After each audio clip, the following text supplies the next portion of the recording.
Rebonjour à tous. Donc aujourd'hui on est on fire. Donc une deuxième vidéo pour la journée. Donc en fait je vais faire le test de charge sur le réseau Ionity. J'avais essayé la dernière fois mais ça n'avait pas marché. Enfin la session s'était arrêtée, il fallait recommencer. Donc là je recommence. Donc j'espère que ça va marcher et qu'on va atteindre les 170 kW de charge. Qu'accepte maintenant la modèle 3 SR+. Alors, donc on est voilà, le navigateur, bam, j'ai déjà l'adresse. Maintenant tournez à gauche sur Avenida de la Porta Diagonale. Alors,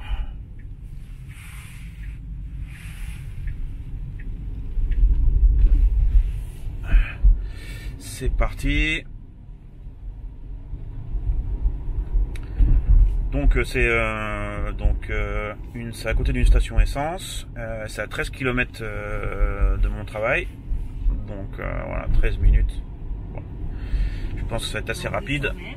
Prenez la bretelle à gauche vers Honda Littoral. Et ce qui est intéressant aussi, c'est que donc après avoir visualisé la vidéo d'un youtubeur, donc apparemment au niveau du paiement, on peut accéder donc au réseau Ionity par le biais de la carte Shell Recharge que j'ai commandée sur internet. C'était super facile, hein, on mettait l'adresse et ils m'ont envoyé la carte très rapidement. Je crois que ça a pris 3-4 jours. Donc c'est la première fois que je vais l'essayer. Donc on va voir si ça fonctionne. Mes données bancaires sont enregistrées, donc en principe il suffit de passer la carte sur le lecteur et de commencer la session de recharge. On va voir ça après. Donc je suis en train d'arriver, je suis encore à 3 km, c'est que l'autoroute, donc c'est assez simple. Donc vous verrez que en fait donc le réseau Ionity, en tout cas en Espagne, ça fonctionne avec un tarif par session de charge, c'est-à-dire que c'est pas au kilowatt, c'est à une charge complète. Donc si mes souvenirs sont bons, je crois que ça coûte 5,60 € la charge complète. Et donc j'espère atteindre aussi la puissance maximum de 170 kW, hein, parce qu'en principe je crois que ça atteint les 300 kW sur certaines voitures. Enfin en tout cas c'est la puissance maximum annoncée par Ionity. Donc on va voir ça tout de suite. Allez, à tout de suite. Voilà, comme je vous le disais, c'est à côté d'une station service, hein, c'est assez marrant. Donc je fais le tour. Maintenant votre destination est à gauche. Voilà, je suis arrivé. Donc comme vous pouvez le voir, il y a 4 bornes ici. Donc voilà. Je vais me garer et je reprends. Donc je suis garé, donc je vais essayer la carte Shell Recharge. Ok. Au niveau de la batterie, je suis à 25%. Donc j'espère obtenir la puissance maximum. Donc je branche et on va voir hein, ce qu'on obtient. Donc on est sur l'écran, donc je vais essayer de passer la carte. Ah, ça passe.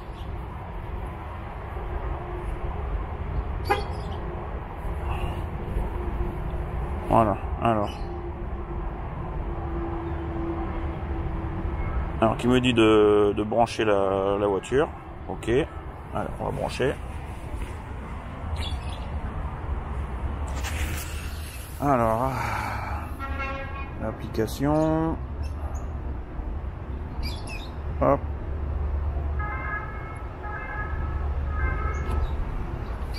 voilà, allez, c'est ouvert et on va brancher. Voilà. Alors, il me dit que la connexion est ok. On commence. On choisit la carte.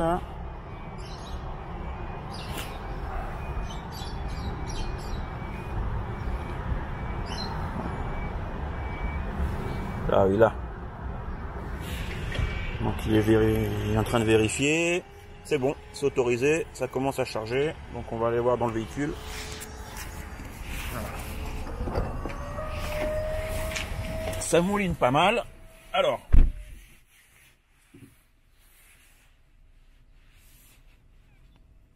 calcul en cours. Oh, ça monte très vite. 100, 102, 103, 105, 106, 107, 110, 111,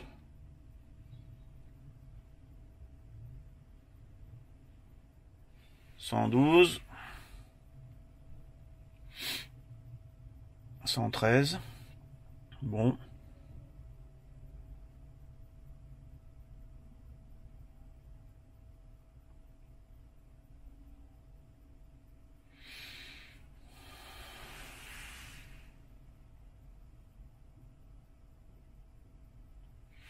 Là, ça redescend à 100.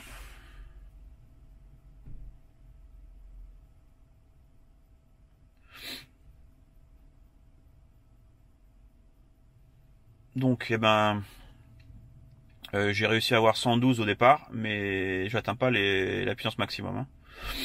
Donc voilà. En tout cas, sur cette borne Unity en Espagne, je les atteins pas. Donc voilà. Ça va faire environ 6 minutes que j'ai branché la voiture. Donc, j'ai effectivement pas atteint les 170 kW. Donc, c'est peut-être que cette borne est limitée. C'est aussi possible que la batterie n'était pas préchauffée. Donc, dans les premiers enfin dans le début de la charge où on atteint la puissance maximum, peut-être du fait que la batterie n'était pas encore assez chaude, le logiciel a limité donc à 112 kW la puissance. Par contre, on va continuer et on va voir comment ça se comporte au niveau de la courbe de charge. Donc ça va être intéressant de voir en combien de temps on peut faire le 25%, 85%. Hein, j'avais fait des tests auparavant sur le supercharger de Tesla.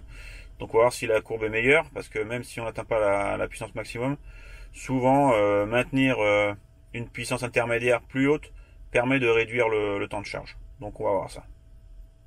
Donc voilà, je suis sur le point de terminer la recharge. Donc visiblement c'est pas plus rapide, hein. Je dirais même que c'est plus lent que le superchargeur. Même dans sa version 100 kW, d'accord, donc avant l'actualisation. Donc la courbe de charge est pas meilleure, elle est un petit peu inférieure. Donc je réessayerai une autre fois avec la batterie préchauffée pour voir si on atteint une puissance de charge supérieure en pic, donc au début. Mais bon, visiblement c'est pas mieux. Mais bon, c'est quand même sympa, hein. Voilà, ça vient de se terminer. Je vais aller voir dehors. Voilà, bien terminé. Alors, donc là on le voit bien clair. 31 minutes et 18 secondes pour passer de 25% à 85% de charge. Donc voilà, donc un peu plus d'une demi-heure. Donc l'expérience était intéressante. Donc comme je l'ai dit, je suis pas arrivé aux 162 kW de puissance. Mais donc j'ai pu voir premièrement que la carte Shell de recharge marche super bien. Il suffit de scanner la carte. Après le paiement se fait automatiquement. Il n'y a rien d'autre à faire que de débrancher la voiture. Donc ça c'est intéressant, hein, comme alternative au superchargeur. Donc ça donne quand même plus de possibilités de recharge. Au niveau du temps de charge, on est sur la demi-heure, entre 25 et 85%. Donc c'est 5 minutes de plus que sur un superchargeur, même je dirais un peu plus, même peut-être 10 minutes si on est donc sur les nouvelles puissances de charge à 150 kW sur le chargeur V2. Donc voilà, donc on verra avec le V3 et peut-être une future actualisation qui augmenterait encore la puissance de charge sur la SR+. Donc voilà, donc c'est tout pour aujourd'hui. Donc ça a été intéressant. Et donc pour ma part, donc j'ai la possibilité de de pas utiliser les kilomètres de supercharge qui me restent, de les conserver, et ben, d'utiliser Ionity, hein. Donc au niveau du paiement, je crois que c'est 5,60 € ou entre 5 et 6 €. Donc voilà, c'est acceptable, hein. Donc voilà, allez, bonne journée, bon week-end surtout.